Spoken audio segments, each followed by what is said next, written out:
걱정과 근심의 원인. 오늘 나는 걱정과 근심으로부터 벗어났다. 아니, 그것들을 밖으로 던져버렸다고 하는 것이 옳을 것이다. 그것들은 밖에서부터 비롯되는 것이 아니다. 그것은 단지 내 마음 속에서 나온 것이다.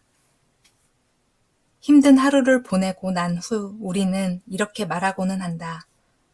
업무 강도가 장난이 아니었어. 상사가 정말 짜증나게 하는군. 하지만 이런 일은 불가능하다. 누군가가 우리를 짜증나게 할 수는 없으며 업무가 우리를 압박할 수는 없다. 사물과 사건은 내면에 접근할 수 없다. 감정으로 인해 그것이 실제하는 것처럼 느낄 뿐이다. 이 짜증은 당신 안에서 일어나는 것이지 밖에서 오는 것이 아니다. 스토아 철학자는 이를 가치 판단이라 부른다. 이것은 내면에서 일어나는 인지, 사고, 견해를 일컫는다. 우리가 추정하는 모든 것들은 마음속에서 자연스럽게 생성된 것이기에 우리 것일 수밖에 없다. 스트레스를 유발하고 우리를 당혹스럽게 만드는 사람을 탓할 수 없는 이유는 그 원인이 내면에 있기 때문이다. 타인의 잘못은 무시하면 그만이다. 무시하지 못하고 짜증을 내면 나만 괴로울 뿐이다. 나는 내 생각만큼 현명하지 않다. 인간에게서 뿌리 뽑아야 할 두 가지가 있다네. 오만한 생각과 불신이 그것이야. 오만한 생각은 더 이상 필요한 것이 없다고 예상하지. 그리고 불신하는 마음은 상황이 항상 변하기 때문에 행복은 있을 수 없다고 가정한다네. 일이 어떻게 진행될지 정확히 아는 상태로 프로젝트를 시작한 적이 얼마나 있는가. 그가 누구이며 무엇을 하는지 분명히 알고 있는 상태로 사람을 만난 적은 몇 번이나 되는가.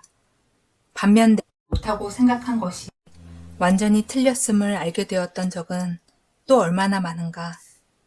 인간은 편견과 선입견에 맞서 싸워야 할 운명을 타고났다. 그러기 위해서는 아는 것보다 모르는 것에 대해 더 많이 생각해야 한다. 내가 생각하지 못한 것은 무엇이 있지? 일이 왜 이렇게 진행되지? 나는 문제 중 일부인가? 아니면 해결책인가? 내가 잘못을 저지를 가능성이 있지 않을까? 그리고 우리가 실제로 알고 있는 지식에 반하는 상황은 없는지 조심해야 한다. 기억하자. 스토아 철학의 핵심은 인간은 자신이 생각하는 것만큼 현명하지 않다는 것에 있다. 현명함은 끝없는 질문과 겸손에서 비롯되는 것이지 절대로 오만과 불신에서 비롯되는 것이 아니다.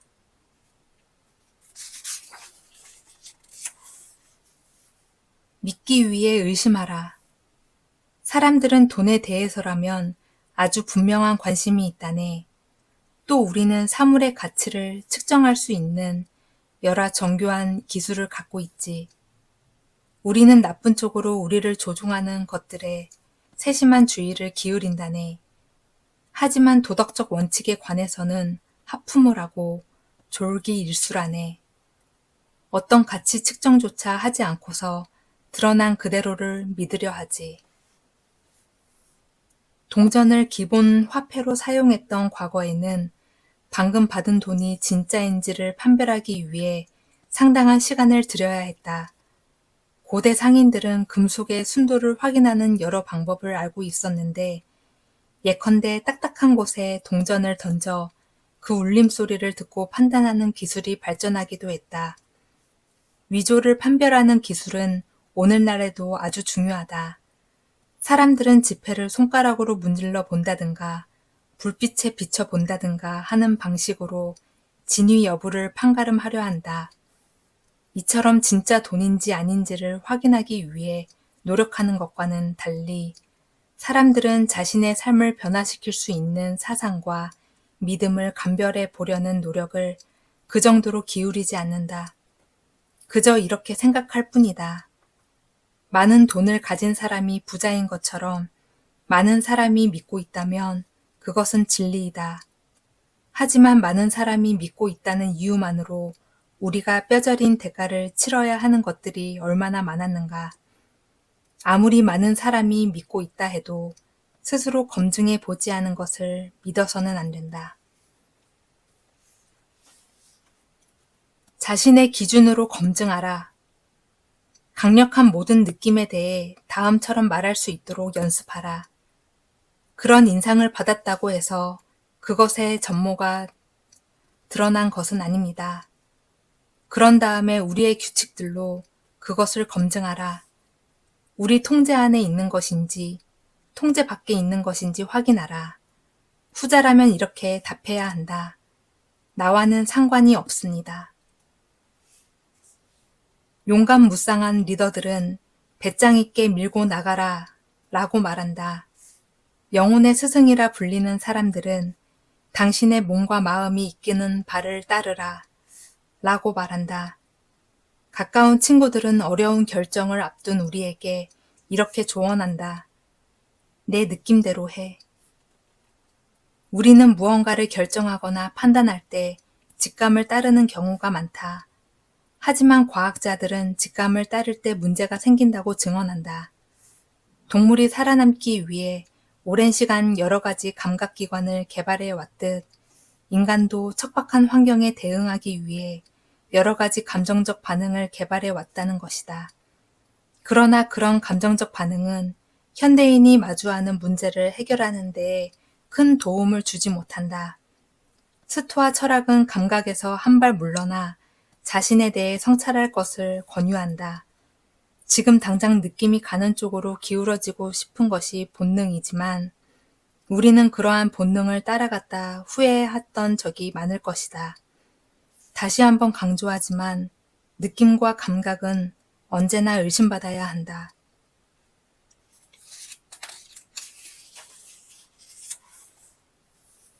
우리가 혼란스러운 이유. 사건이 사람들을 분열시키는 게 아니다. 오직 그것에 대한 우리들의 판단이 세상을 분열시킨다. 일본의 전설적인 검객인 미야모토 무사시는 인간의 목격하는 눈과 인지하는 눈 사이의 차이점을 이렇게 설명했다. 목격하는 눈은 무엇이 있는지를 보려 하지만 인지하는 눈은 그것이 무엇을 뜻하는지를 보려 한다. 여기서 우리를 고통스럽게 하는 눈은 무엇일까? 사건은 주관의 영역 밖에서 객관적으로 존재하는 대상이다. 목격하는 눈은 이것을 본다. 그리고 목격하는 눈은 이렇게 말한다. 이것 때문에 망하게 생겼어. 어떻게 이럴 수가 있지? 내가 저지른 실수야. 우리는 사물을 있는 그대로 보지 않는다. 분별이 먼저 일어나고 그 후에 사건에 대한 비난을 쏟아낸다. 모든 사람이 나의 스승이다. 자만심을 버려야 하네. 이미 알고 있다고 생각하는 사람이 무언가를 배우는 것은 불가능하다네. 에피테토스는 학교를 운영했으며 직접 수업을 주관했다. 철학을 강의하던 그가 당황했던 이유 중 하나는 바로 배우려고 온 학생들이었지만 자신이 이미 모든 것을 알고 있다고 믿고 있는 경우가 많았다. 라는 것이었다. 배우고자 하지 않은 것은 지적 태만이지만 이미 알고 있다고 생각하는 것은 더 심각한 지적 태만이다. 세상이 완벽하거나 완전한 것은 없다. 삶은 완성을 향해 나아가는 것이지 완성된 삶을 쟁취하는 것이 아니다. 시인인 에머슨의 지적을 상기하자. 내가 만나는 모든 사람은 어떤 측면에서는 나의 스승이며 분명 그들로부터 배울 점이 있다. 배움으로 삶을 향상시키고자 한다면 선생을 찾고 철학자를 만나고 좋은 책을 집어들어라. 하지만 이미 형성된 관점을 포기할 준비가 되었을 때, 그리고 겸손할 때 이러한 태도는 더욱더 효과를 발휘할 것이다.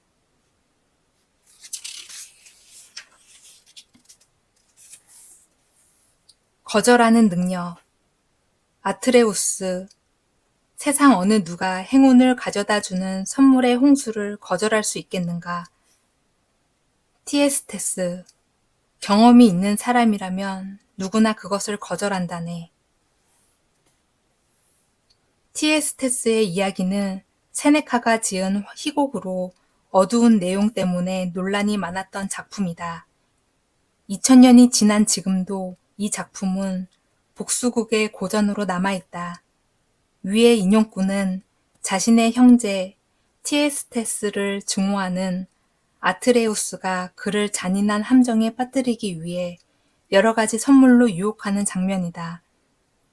티에스테스는 이를 거절함으로써 형의 음모를 피했다. 우리는 누군가 값비싼 선물이나 명예로운 자리를 거절할 때 당황하곤 한다. 그러나 윌리엄 T. 셔먼 장군은 미국 대통령에 출마하라는 주위의 권유를 단호하게 거절한 것으로 유명하다. 지명된다면 수락하지 않을 것이고 선출된다면 복무하지 않을 것이다. 그가 거절하면서 했던 말은 셔먼식 거절이라는 이름까지 붙었다. 티에스테스의 이야기에는 반전이 있다. 처음에 단호한 거절에도 불구하고 티에스테스는 결국 유혹에 굴복하고 만다. 그는 형이 준 행운의 선물을 수락하고 마는데 이후 그 선물이 엄청난 비극을 잉태한 계략임이 드러난 것이다. 모두가 이런 위험과 마주치는 것은 아니다. 하지만 정도만 다를 뿐 이런 위험은 항상 우리를 맞이할 준비를 하고 있다. 적은 것이 많은 것이다. 억지로 행동하지 말라. 이기적인 행동도 삼가라. 배려심 없는 모습을 보이지 말라. 자신의 생각을 교묘한 언어로 꾸미지 말라. 말이 많은 사람이 되지 말고 작은 행동 하나에도 조심하라. 활기를 유지하며 외부로부터의 도움이나 구원을 바라지 말라. 사람은 오직 자신의 힘으로서야 타인의 원조는 거절해야 한다. 더 많이 가졌다는 것은 더 많은 문제 또한 갖고 있다는 말이다. 재산이 많으면 그것을 지키기 위해 더 많이 고민해야 한다. 권력이 커지면 나를 지지하는 사람들이 떠나가지 않도록 더 많이 신경 써야 한다. 집안의 살림살이를 생각해보라. 살림살이가 많을수록 청소할 시간은 늘어나고 나에게 쓸 시간은 줄어든다. 사람들의 존경을 받는 작가들은 짧고 간결하게 쓰기의 대가들이다. 종종 그들이 생략한 부분이 쓰여 있는 것보다 더 중요할 때도 있다. 시인인 필립 러비는 하지 않아도 될 곳엔 한마디도 하지 않는다 라고 했다. 햄릿에도 아주 인상적인 대사가 있다. 폴로니우스의 장황하고 수사적인 연설을 들은 거트루드 여왕이 그의 말에 반박하면서 이렇게 말한다. 적을수록 중요성이 커진다네. 로마의 황제 아우렐리우스는 그 진리를 알고 있다. 그래서 그는 절대적인 권력을 가졌음에도 불구하고 그 권력을 함부로 쓰지 않았고 오히려 이렇게 말했다. 너무 많은 말을 하지 말 것, 작은 행동도 조심할 것, 방종과 자만심이 느껴질 때마다 이 말을 상기하자.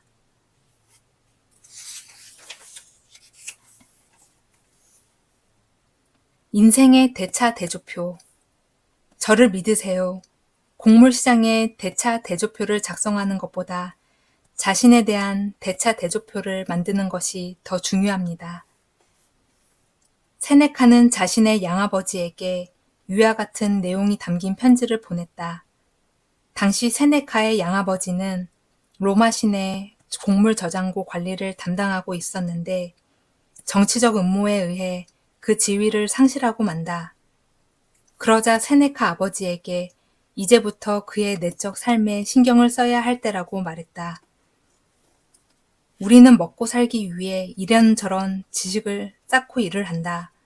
상점에서 물건을 파는 간단한 일일 수도 있고 세포의 구조를 연구하여 신약을 개발하는 복잡한 일일 수도 있다. 하지만 대부분의 일은 어느 정도 노련한다면 해낼 수 있다. 먹고 사는 일은 분명 중요한 일이다. 하지만 삶의 종착점에 다다랐을 때 어떤 전문 지식이 더 큰 가치를 지니게 될까? 삶과 죽음에 대한 이해일까?